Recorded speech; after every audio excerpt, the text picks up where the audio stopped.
राही मासूम रजा जी के बहुचर्चित उपन्यास आधा गांव के पिछले एपिसोड में हमने जाना कि अशरफुल्ला खां के भतीजे के ऊपर उन्हीं के घर में काम करने वाली नौकरानी गुल बहरी इल्जाम लगाती है कि वे उनके भतीजे के बच्चे की मां बनने वाली है। और अशरफुल्ला खां जानते हैं कि गुल बहरी झूठ नहीं कह रही, फिर भी वे मामला रफा दफा करने के लिए फुन्नन मियां की मदद लेते हैं। लेकिन तभी एक गड़बड़ी हो जाती है। फुन्नन मियां के आदमी गुल बहरी के धोखे में शेख मोहम्मद की बहन को मार डालते हैं।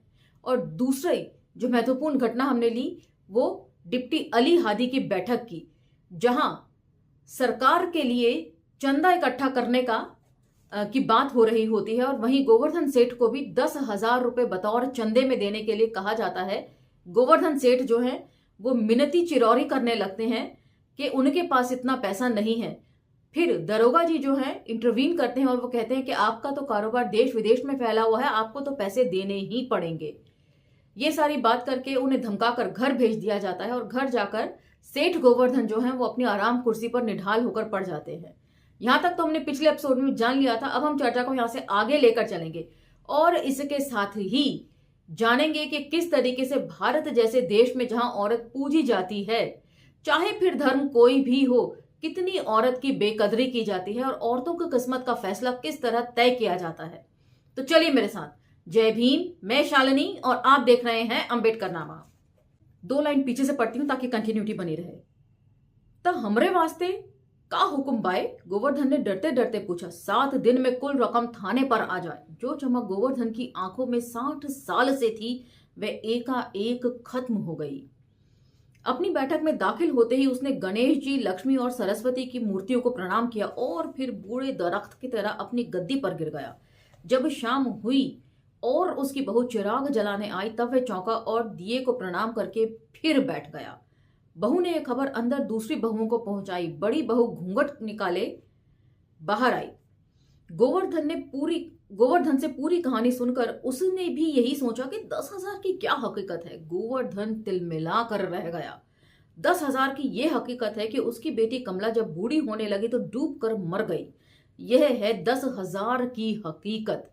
और ये वही गोवर्धन है जिसने अपने 6 लड़कों को पढ़ाया लिखाया, जिसमें से 4 लड़कों को इसने फौज में भर्ती कराया और छठे यानी कि सबसे छोटे लड़के को सरकारी वजीफे पर पढ़ने के लिए विदेश में भेजा। तो ऐसे में किसी के लिए भी ये सोचना नामुमकिन था कि गोवर्धन के पास पैसा न हो। लेकिन वहीं ये भी पता चल रहा है कि 6 बेटों पर जो एक बेटी थी उसकी शादी के लिए भी उसके पास पैसे नहीं थे। उसने बहू को घुड़क दिया और फिर चुपचाप बैठ गया। बहू ने खाने को पूछा तो उसने इनकार कर दिया। आखिर जब चुप बैठना दुश्वार हो गया तो बैठक की कुंडी चढ़ाकर वह फिर हकीम साहब के घर की तरफ चल पड़ा, मगर उसके कंधे अपनी बही के बोझ से टूटे जा रहे थे। ठाकुर साहब ने गंगौली में ही रात गुजारने का फैसला किया। उन्होंने वॉर फंड में 5,000 रसीदी और 8,000 बेरसीदी चंदा इकट्ठा किया। रसीदी चंदा तो उन्होंने तहसील रवाना करवा दिया और बेरसीदी चंदा समीउद्दीन खां के साथ थाने चला गया। तो दरोगा है, पुलिस वाले हैं, डंडी मारना कैसे छोड़ देंगे।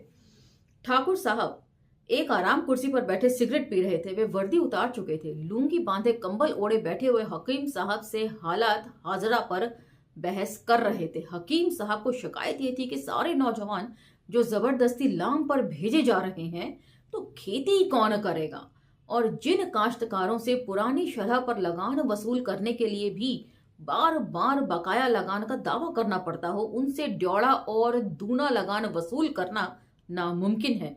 और जवान हाथों को तरसते हुए नामुर्दा फसलों से अगर सरकार ने गल्ले भी वसूल करना शुरू कर दिया तो देहाती जिंदगी में खलफिशार हो जाने का अंदेशा है।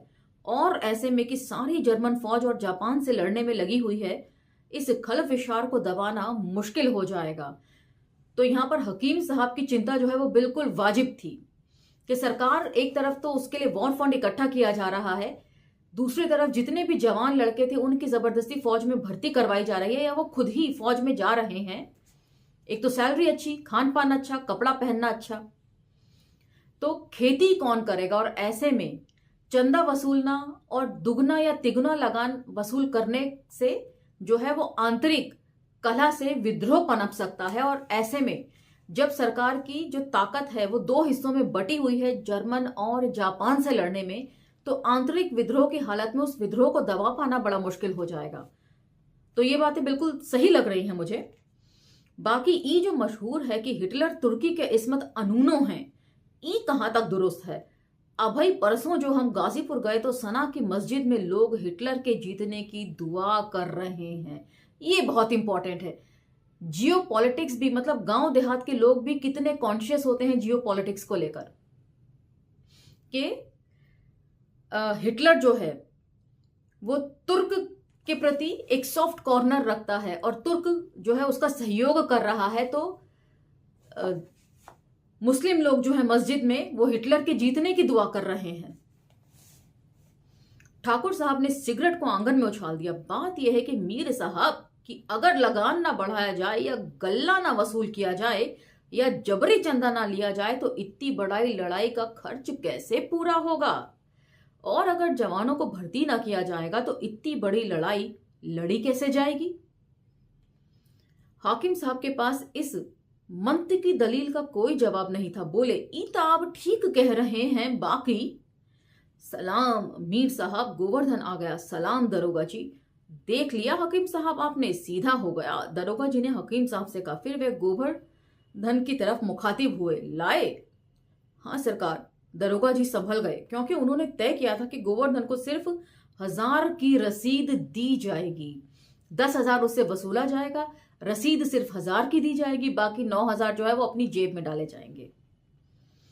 वे गोवर्धन से जी ही जी में खुश हो गए थे, क्योंकि अब हिसाब ठीक हो जाएगा। उन्होंने तय किया कि वॉर फंड के लिए 20,000 और अपने फंड के लिए 30,000 जमा करेंगे। गोवर्धन की रकम से उनके 30,000 पूरे हो गए थे और वॉर फंड भी 18,000 तक पहुंच रहा था। तो पिछले एपिसोड में हमने जाना कि 1,00,000 रुपए वॉर फंड के लिए जमा करने की बात करते हैं, लेकिन उस लाख रुपए की हकीकत क्या थी कि सिर्फ 20,000 जो है वॉर फंड में दिया जाएगा और 30,000 जो है वो अपने दबा लिया जाएगा। सरकार, जौन कुछ हमारे पास बाय तौन हाजिर है। गोवर्धन ने एक बही और एक थैली पेश की। थैली बहुत मुख्तसर थी, बही बहुत तंदुरुस्त था। दरोगा जी की भवें तन गई। ये बही का मैं क्या करूंगा? हमार कुल कारोबार यही मां बाएं सरकार, गोवर्धन ने कहा। और पूंजी थैलियां मां, और गिन लियन 411 रुपया है। अब हम का कहें। वह रुक गया और लोना लगी हुई दीवारों की तरफ अपनी शख्सियत के ढह पड़ने के धमाके सुनने लगा। उसका कारोबार एक ख्वाब था, वह बेजर्रा ख्वाब, जिससे उसकी बेटी के सिवाय अब तक किसी को नुकसान नहीं पहुंचा था। अपनी बेटी की शादी नहीं कर पा रहा था पैसे की तंगी की वजह से, इसलिए उसकी बेटी जो है ज्यादा उम्र हो जाने पर डूब कर मर जाती है नदी में।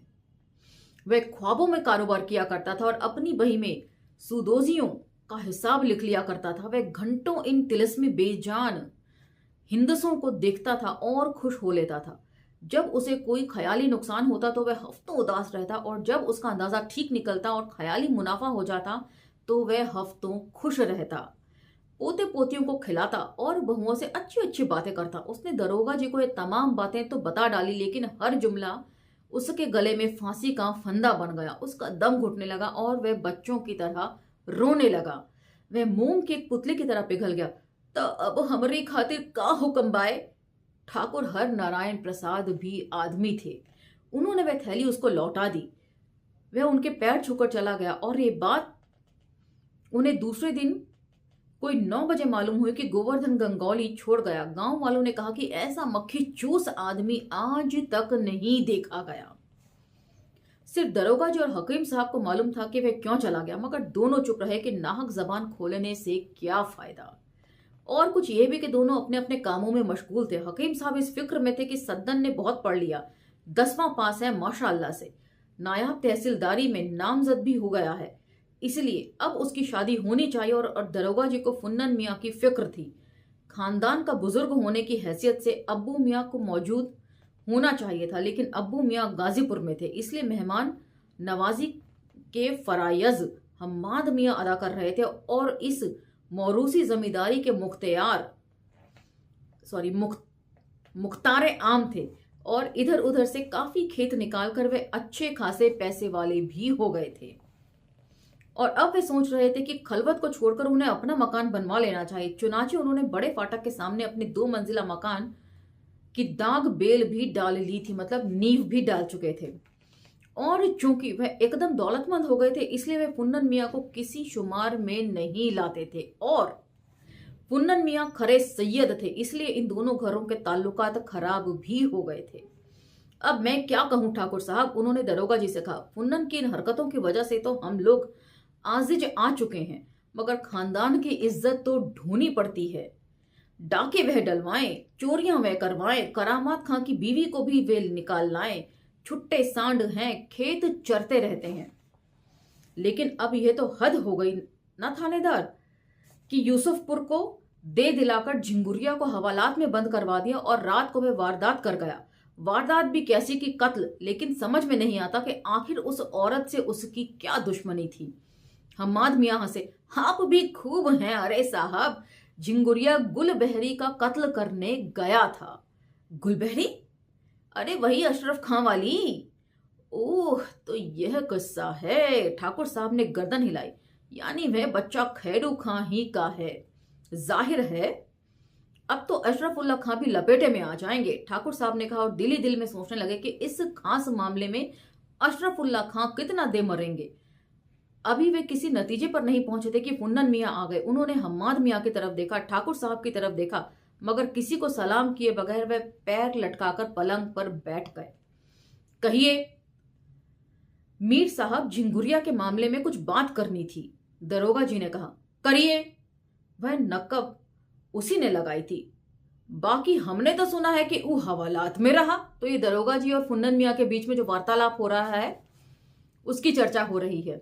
और पिछले एपिसोड में हमने जाना था कि दरोगा जी जब भेजते हैं अपने हवलदार को पुन्नन मियाँ को बुलाने के लिए, तो पुन्नन मियाँ जाने से मना कर देते हैं, लेकिन अब खुद चले आए हैं। मुझे मालूम है कि आपने अफसर इंचार्ज यूसुफपुर को 300 रुपए दिए थे। का बयान दी हैं? वे खड़े हो गए। हमरे पास फाजिल वक्त ना है। कोई आदमी सरकार से टकरा कर नहीं जीत सकता मीर साहब। ना जीता होई, बाकी आप और सरकार ना है ठाकुर साहब। पुन्नन मियाँ ने दरोगा जी की आंख में आंख डालकर कहा। और यही बखत आप हमरे दरवाजे पर हैं। नहीं कोनो माई का लाल ऐसा तना है कि पुन्नन मियाँ को धमका कर चला जाए। हे हम्माद अम्माद को अपनी दरोगाई दिखलाइए। हमने सुना है कि आप सरजू पांडे को चंदा देते हैं। पुन्नन मियाँ मुस्कुराए, मगर वह मुस्कुराहट बड़ी जहरीली थी। अभी तक तो ना दिया है, बाकी कहते तो देवे लगे। का कहीं कानून में ये लिखा है कि कांग्रेस वालन को कोई चंदा ना दे सकत? का तू डुग्गी पीटा रही हो? उन्होंने दुखरनवा चौकीदार से पूछा। हम तो ना सुना। आपने अब तक वॉर फंड में चंदा भी नहीं दिया है। माल गुजारे के तना बाकी हैं। पुन्नन मियाँ ने पूछा। एक ठो लड़का तो चंदे में दे दिया है। 6 महीने से कोनो खबरों ना आई कि इम्तियाज जियत है कि मर गए। कहिए तो मुमताज को भी भेज दें। वॉर फंड काहे का वॉर फंड? हम कह रहा जर्मन से लड़े को कि हम वॉर फंड दें, कपड़ा हमें ना मिले। ए भाई, खाए के हर चीज बाजार में बिलाए गई है। नजर नयाज की चीनी हम में ना मिले। मिट्टी का तेल था अबे आबे जमजम हो गवा है। खास लोगन के मिलता है। हम एक डब्बन ना देंगे वॉर फंड में। जुअन करे को हो तुअन कर लियो। रुकिए, दरोगा जी का लहजा सख्त हो गया। हे दरोगा जी, पुन्नन मियाँ चुटीले नाक की तरह पलटे। पुन्नन मियाँ से कोई एह तरह बात ना कर सकत है का है? क्या यह गलत है कि आपने अफसर इंचार्ज यूसुफपुर को 300 रुपए नहीं दिए? तो उनसे कही दीजिए कि अदालत में जय के बयान दे दें। बाकी इहो कही दीजिएगा कि रोजन मह को फिकवा डालें और जो हमरे पास नकल रोजना मचा है उहों को छीन लें। आपके पास ये नकल क्यों है? आप कोनो अदालत है का कि आपके हर सवाल का जवाब देना हमरा फर्ज हो जाए? गुलबहरी पुलिस की हिफाजत में है। अच्छा, और कौन पुलिस की हिफाजत में है? तो मतलब दरोगा जी और पुन्नन मियाँ एक दूसरे से किस तरह जिरहा कर रहे हैं। जी तो चाहता है कि आपको बगावत के जुर्म में गिरफ्तार कर लूं। हिम्मत हो तो जी का कह कर डालिए। यह मत सोचेगा कि साहब और वजीर साहब या अग्गू मियां आपको बचा लेंगे। हमार बचाए वाला नाम दरोगा शरीफुद्दीन और शिवधन्नी सिंह से पूछ लीजिएगा। तो ये दरोगा वही हैं, दरोगा शरीफुद्दीन। वे दरोगा थे जो फुन्नन मियां को तैश में आकर गाली दे देते हैं और तो फुन्नन मियां इनको पेड़ से लटका कर इनकी मूंछ काट डालते हैं। और दरोगा शिवधन्नी सिंह वो थे जिनको जो गिरफ्तार तो कर लेते हैं जुआ खेलते वक्त फुन्नन मियां को, लेकिन वापसी में लौटते वक्त फुन्नन मियां के आदमी इन्हें घेर लेते हैं शिवधन्नी सिंह को और उनके पूरे कपड़े और पेटी उतरवा लेते हैं। तब फुन्नन मियां को दया आ जाती है और वे कहते हैं कि थूक कर चाटोगे तो तुम्हारी वर्दी वापस करूंगा। तो ये दोनों अपना तबादला करवा लेते हैं। उसके बाद ठाकुर हर नारायण प्रसाद का यहाँ पर ट्रांसफर किया जाता है फुन्नन मियां को गिरफ्तार करने के लिए और हैदर अली खां की झूठी गवाही पर फुन्नन मियां गिरफ्तार कर लिए जाते हैं। तो वहां से इनकी और ठाकुर साहब माने जो कसीमाबाद थाने के दरोगा इंचार्ज हैं, उनकी तनातनी चल रही है और सारा डायलॉग जो है वो उसी के ऊपर है। ठाकुर साहब के तन बदन में आग लग गई और उनकी हरारत से अल्फाज पिघल गए। चंद लम्हों तक फुन्नन मियां ने इंतजार किया, लेकिन जब ठाकुर साहब ने कुछ नहीं कहा तो वे बड़े दरवाजे से निकल गए। उन्हें झिंगुरिया की तरफ से कोई परेशानी नहीं थी। दरोगा जी यूसुफपुर ने जबानी बताने को जरूर बता दिया होगा कि मामला क्या है, मगर उसके बाप भी अदालत में बयान नहीं दे सकते वरना बेटा खुद बंध जाएंगे। इसलिए उनको तो सिर्फ एक सवाल से ने परेशान कर रखा था। मौलवी बेदार ने उनकी तजवीज रद्द कर दी थी क्योंकि हाकिम साहब हज्जामों के चौधरी को पटा लेने में कामयाब हो गए थे और खुद सैफुनिया ने यह बयान दे दिया था कि किस्सा कोई नहीं था। तो बाकी सारा किस्सा जो है वो आपको पिछले एपिसोड में जाकर समझना पड़ेगा। रहीम को चुप हो जाना पड़ा। यह बिरादरी से लड़ नहीं सकता था। चौधरी ने कह दिया था कि अगर सुफैनिया की शादी में कोई अड़चन पड़ी तो वह उसे अपने नवासे से ब्याह देंगे। इन सब बातों के लिए चौधरी को 10 मणे का एक खेत मिला और मौलवी बेदार ने रहीम को 105 रुपए दिए और यह वायदा किया कि सैफुनिया की शादी के तमाम इखराजात वह खुद बर्दाश्त करेंगे। ये बातें फुन्नन मियां को बहुत देर से मालूम हुई, इसलिए मौलवी बेदार के इनकार की शिद्दत ने उन्हें हैरान कर दिया था। मगर जब वहां से लौटने के बाद रहीम से उनकी बात हुई तो उन सारी बात उनकी समझ में आ गई। तय 105 रुपए में हमारी बात बेच दिए। का करे मीर साहब, चौधरी सब गड़बड़ कर दी। ठीक है, उन्हों को देख लेंगे, वो गंगौली छोड़े ना है ना।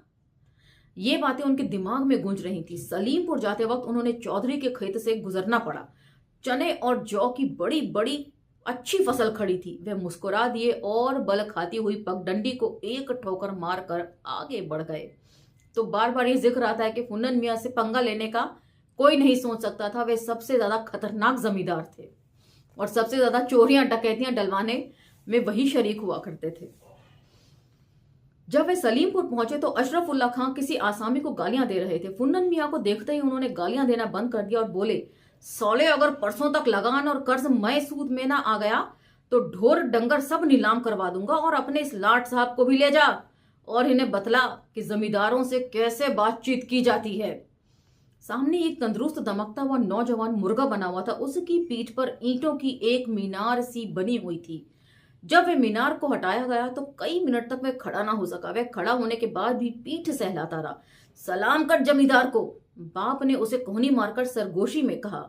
उसने खां साहब को सलाम किया, फिर अपने बाप के साथ चला गया। उन दोनों के जाने के बाद खां साहब देर तक उन दोनों को और फिर आसामियों की सारी कौम को गालियां देते रहे। बेदार मियां ना माने। फुन्नन मियां ने कहा, नहीं माने? अशरफुल्ला खां ने चौंक कर पूछा। हाँ, असल में बात यह है कि चौधरी साला उन्हीं का आसामी है। तब? अरे तब का, जब तक फुन्नन जिंदा है आपका कोई का कर सकता है। आज तक हम ऊ साले दरोगा कासिमाबाद को भी जीव भर के सुना दिया और हम देख रहे हैं कि अब हम माधव की शामत आ गई है।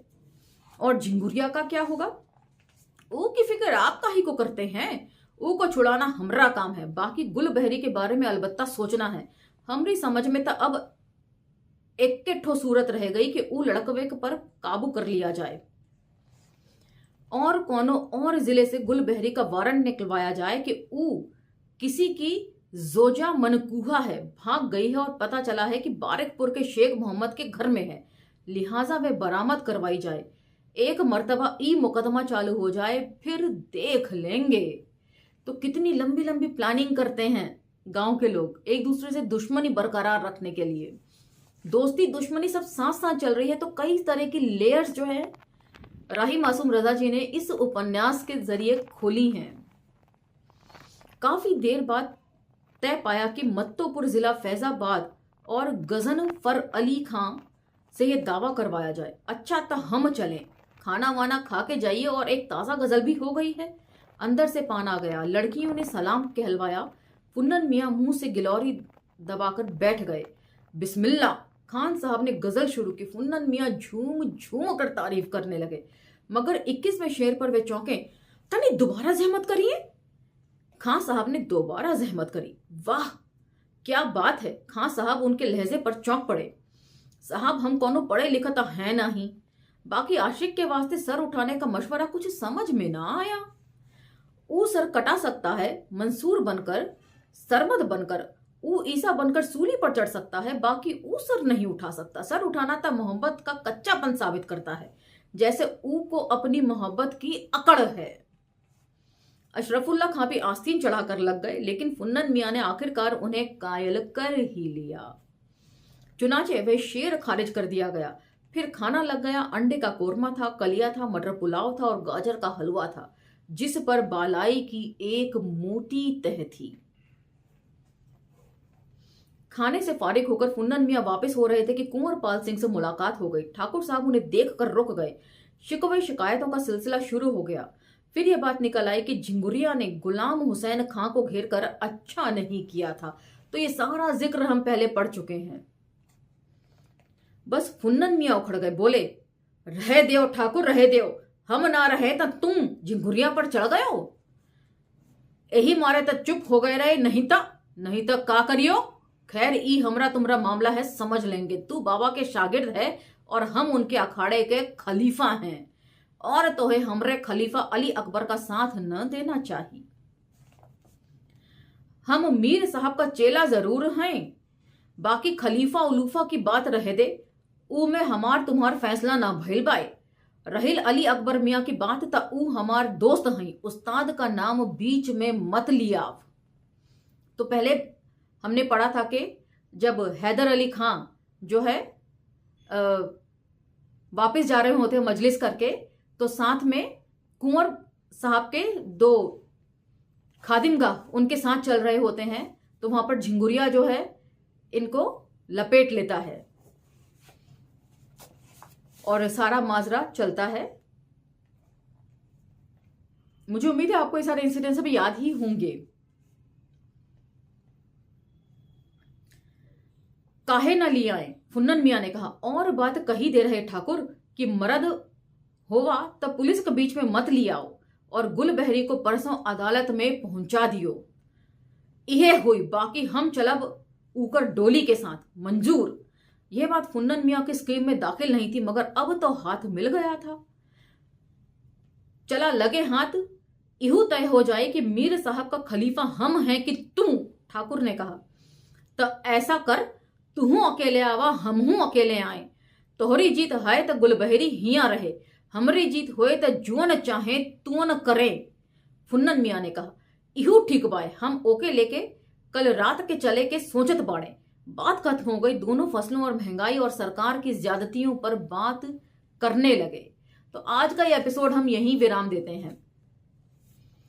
उसके बाद अगले एपिसोड में जानेंगे कि ठाकुर साहब और फुन्नन मियाँ के बीच में कौन असली खलीफा साबित होता है। दोस्ती, दुश्मनी, भाईचारे की एक अनोखी परत खुलते हुए हम देखेंगे अगले एपिसोड में। तब तक मुझे इंतजार कीजिए और अगले एपिसोड तक मुझे आज्ञा दीजिए। मिलते हैं अगले एपिसोड में। धन्यवाद। जय भीम।